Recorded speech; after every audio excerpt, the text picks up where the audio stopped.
Hey guys, I'm back. Finally. I've now competed in the tournament I have been anticipating for the past 2 months, the NorCal Robotics Expo held at my very own Sierra College. Knowing that this tournament was a home game, I knew I had to do well in this tournament. I wanted to prove that I can compete with the pros in front of my peers. Despite the high expectations I set for myself, I hadn't really changed HellTongue's since evac. I knew that my design was very well optimized and could do very well if I just had the chance. And get this, HellTongue is even faster now. I added a few washers in between the magnets and the chassis, increasing grip and therefore speed. This simple change allows this robot to fly across the arena. I'm also just better at driving in general, so that probably helps. And also, HellTongue is actually durable this time. My robot faced some very fierce opponents during this tournament, but it was able to take hit after hit and keep on driving. Except for that one time, but you'll see why. But before I get into the changes and the fights, I'm gonna have to explain what happened here. In my latest Geometry Dash video that a surprising number of people watched, you'll watch my Bloodbath completion, I said this. Thanks for watching, and I'll see you at the Bell Brawls. If you were wondering, HellTongue did compete in the Bell Brawls. He didn't do very well though. My first fight was a rematch against Anglebiter, and much like the previous fight with him, Anglebiter was able to grip onto my forks with its weapon and send my robot flying. This happened a few times until my robot just kinda died. My second fight was against a tower spinner named Stack Overflow. I tried to get around him, but then my forks got caught in the seam in the floor, allowing Stack Overflow to destabilize me, hit me a bunch of times, and then eventually rip off my wheel. There's also severed connection with a few of the motors to the receiver, causing me to be counted out. The most frustrating part about all of this is that these failures could have been easily prevented. None of the motors or electronics were damaged during the fights. My robot died in the first fight solely because the connector going to my weapon ESC and a BEC disconnected. And during the second fight, I lost my wheel because it was incorrectly mounted, and one of the plugs going into the receiver came undone as well. The only difference between BCRC HellTongue and current HellTongue is me taping together the connections, which solved the issue. Okay, let's now go over the changes I made. I've only really made 3 small changes to HellTongue since evac. The first one is that I increased the size of the top bolts in the upright so they wouldn't get ripped out like last time. I also replaced the generic shaft colors I used for the wheels with ones made for combat, also to make sure they wouldn't get ripped off like last time. And finally, a small extra Tegris plate has been put above the battery and the weapon ESC to also prevent them from getting hit like last time. I guess bringing the magnets closer to the ground counts? Yeah, there isn't really much here. I made a few new configurations for this robot, but I'll get to those in a bit. The days before the tournament were tense. The bracket was constantly changing, and I wasn't looking forward to fighting any of the opponents that were matched against me. The day before the fight, I made sure to do absolutely everything I could to make sure that my bot was in perfect working condition. I even made the last minute change of lowering my magnets at early check-in. Thankfully, travel to this event was nowhere near as intensive as the last 3 events. It was literally just a 10-minute drive down the road. And with that out of the way, it's time for the special thanks. I am, of course, still sponsored by the Kinship Center. The Kinship Center is a social center for neurodivergent youth and young adults. It does things a little differently from other social groups, so it may be a great experience if other social groups have not worked in the past. Dozens of people have already had their lives improved by the center, and it is willing to help anyone. Go check them out if you're in that situation. I'd also like to thank 2 people, Ian and Zach. These 2 people helped me build and refine my most successful configuration in the tournament. So thank you. And now with that out of the way, let's go to the most action-packed fights of HellTongue's career.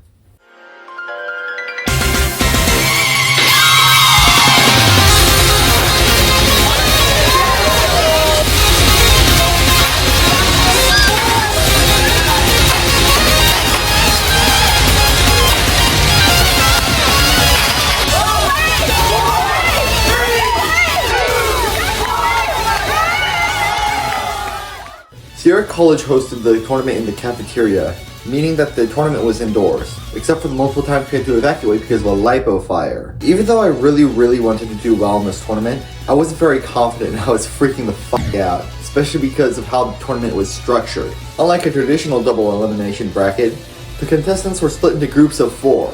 Each robot would fight every other opponent in their group, and the best 2 of each group would advance to a single elimination bracket.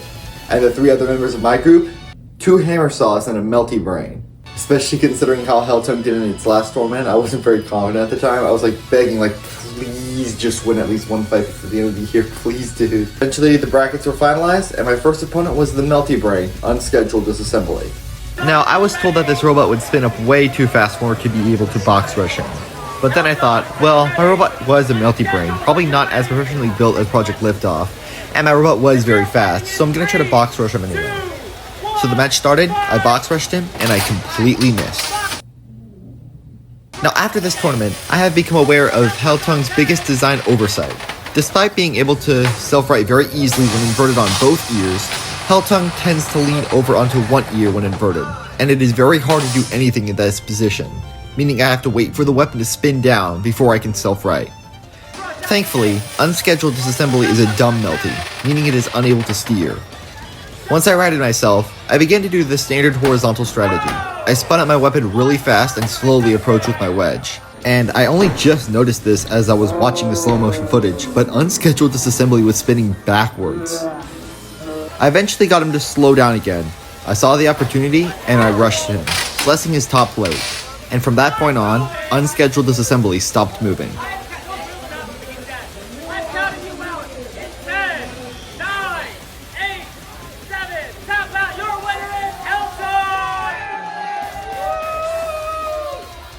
Unscheduled disassembly was my first knockout victory since the NorCal Summer Smash, and I'm thankful that I was able to get that one win I wanted.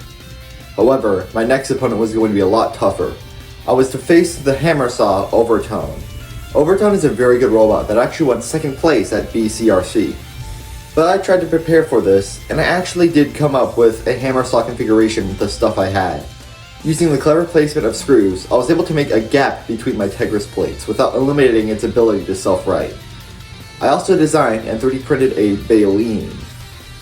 The idea behind this was to get under long forks by driving at them at an angle, allowing some of my TPU forks to get under the sides of an opponent's forks, hopefully allowing me to get control over a match despite having a shorter configuration. But would it actually work? I was soon to find out during the match. The match started, and the baleen actually started to work pretty well, getting under his forks. However, I made a driving error, allowing Overtone to get to my sides and destabilize me. Overtone used the opportunity to pin me against the wall and use his hammer saw. Overtone sliced through both Tegris plates instantly and obliterated my right drive motor. Although I tried to make hammer saw armor with what I had, Tegris, despite being good for big impacts, is terrible against sharp, direct hits. Now with no right drive, there wasn't really much I could do at this point. Overtone just kept on pinning me again and again. I tried my best to keep myself pointed at Overtone, however, he was always able to find a way to get around me. Eventually, Overtone decided to use its hammer saw again, this time right next to my battery. My robot lasted a little bit longer after this, but eventually it just died. Is there any life out of this robot? 10, 9, 8, 7, 6, 5, 4, 3, 2, 1. Your winner by knockout, Overtone! And now one fire. After I opened up my robot, I figured out that the reason my robot died was because the connection from the battery to the switch was severed. Again. I quickly got to replacing the motor and the connector. It wasn't too hard to do this, but then I realized that my drive ESC was still outputting power to the damaged motor, causing it to overheat and break. So I had to replace that also. I almost ran out of time because of that. Thankfully, I was able to do it in the nick of time and I was able to face my third opponent. My third opponent was the other hammer saw in the group, Love Tap. I was also originally not hopeful against this robot. However, after seeing it fight, I realized it had no fork configuration, just a wedge. Because of this, the fight ended up a lot like my fight with Punk back at Robotronica. I was just kind of able to get under him and hit him until he stopped moving. There's not much to say about this fight, just watch it.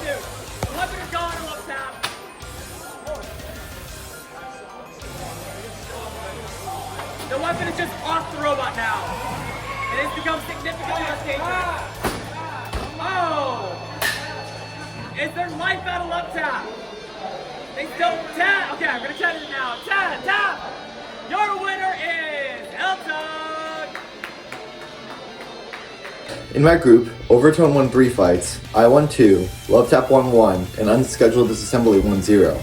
This put me in the top 2 robots of the group, and therefore I was able to move on to the single elimination bracket. My first fight in the bracket was against a fierce opponent, Venom. Venom is another Zephyr clone, and because of this, I went with my standard 4 configuration, the same one I used against Percussive Maintenance. After all, why fix something that isn't broken? However, I was a little worried because Venom actually had some TPU forks close to the center that might be able to lift me up if I went straight at him.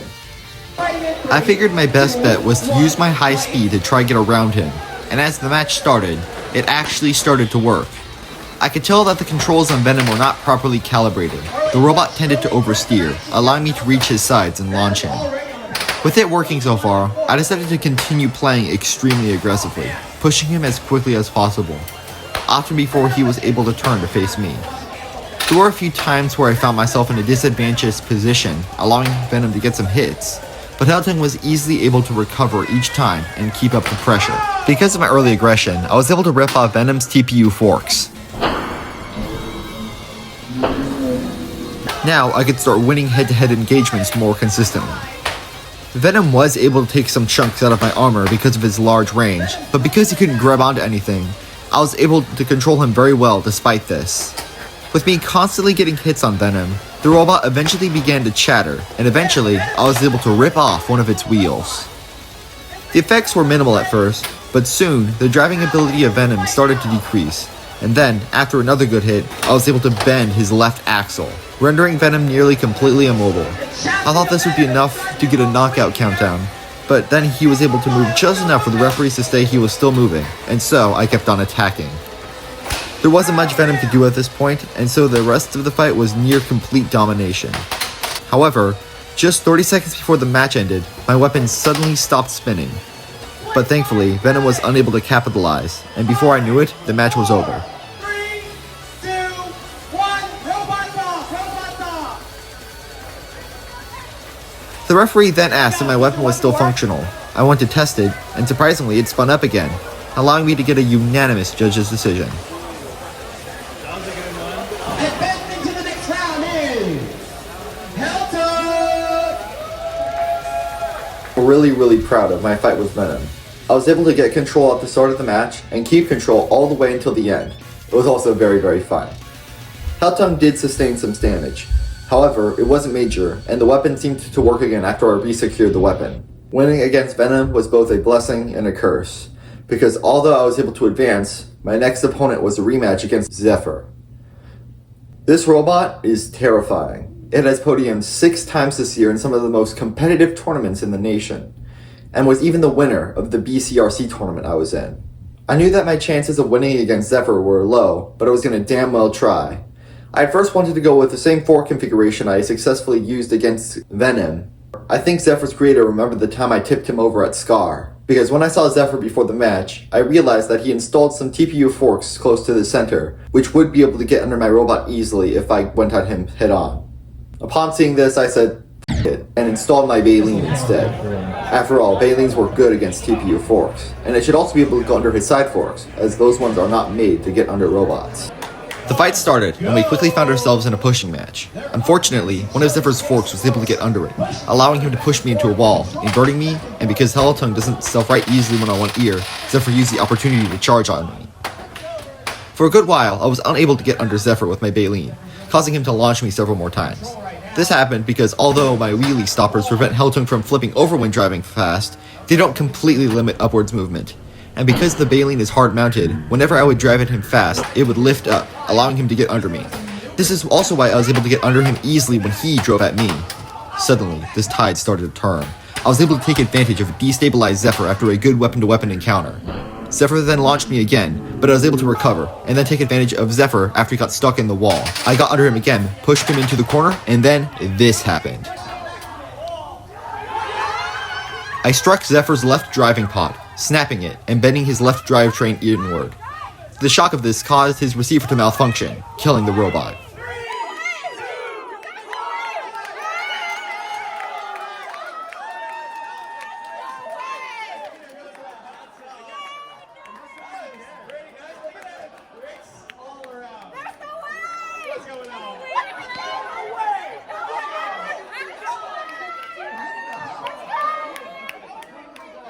Although the creator of Zephyr, Jeevan, is a very nice dude, his creation was feared by all. and seeing a relatively new robot creator enter combat with him and win left the crowd going wild. The cheers after my fight with Zephyr were louder than during any other point in the tournament. After all, who doesn't love a good underdog story?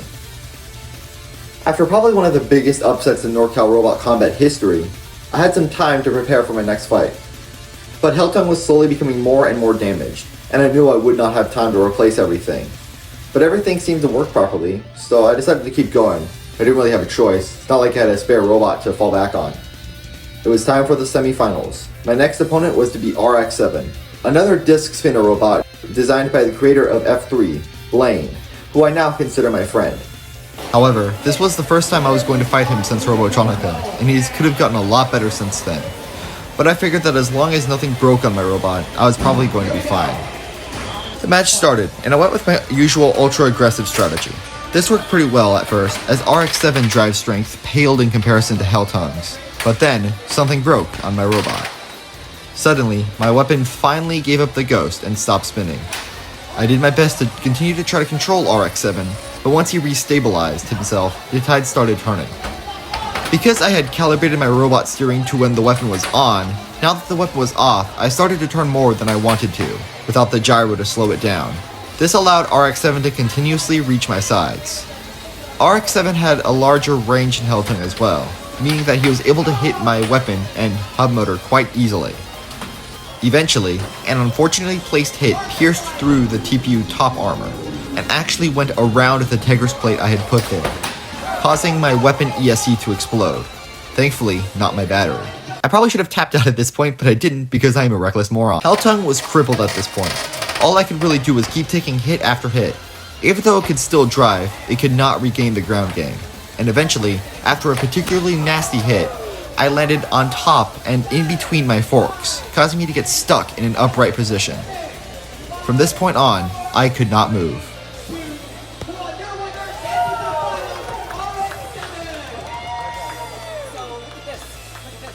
The fight left HellTongue absolutely destroyed. So destroyed, in fact, that I unfortunately had to forfeit the third place match. Not only did I not have enough time to fix it, but my robot didn't even turn on after I did fix it. So that means out of the 20 robots in my weight class, I got 4th place out of all of them. 4 wins, 2 losses, and a forfeit. HellTongue's performance has massively improved since just a few months ago. HellTongue is fast and strong, but it also drives like a dream. Having speed and being able to control that speed played a massive part in my wins against Venom and Zephyr.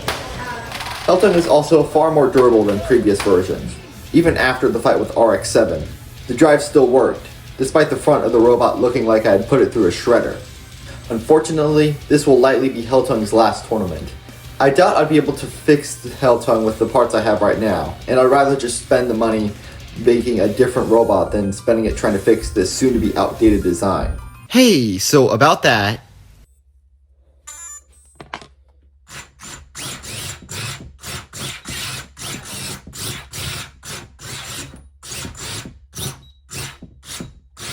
Yep, I did manage to fix it, actually.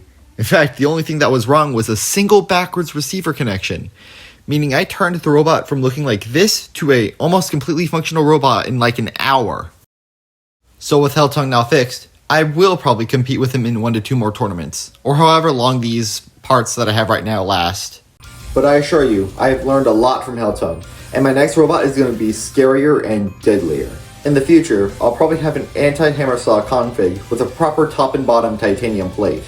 I will also eliminate the wheels once and for all, so I can have my baleen work more effectively. And finally, I'll make sure to get 2 copies of my robot, so if one gets damaged, I'll be able to use the other. As for my next fight, I am unsure. I've not started working on my beta weight yet, and I may not fight for a while, as I'm working on a different project. And also I got like finals in 2 weeks. The good news is, I'll have all of winter break to brainstorm. I'd like to thank all of you for watching HellTongue's career, and Devourment Robotics will return once Gizzard is complete.